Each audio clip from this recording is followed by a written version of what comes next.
जय श्री राम दोस्तों।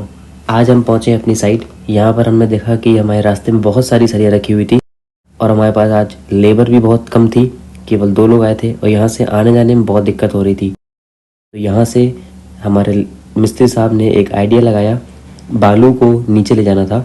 देखिए वो क्या है idea. A few moments later, 2000 years later, one eternity later. और ये टेक्निक हमारे इंडिया से बाहर बिल्कुल नहीं जानी चाहिए। ये देखिए, यहाँ से डाला बालू, वहां से निकली बालू, है ना मस्त तरीका। इस साइड से आलू डालो, उस साइड से सोना निकालो।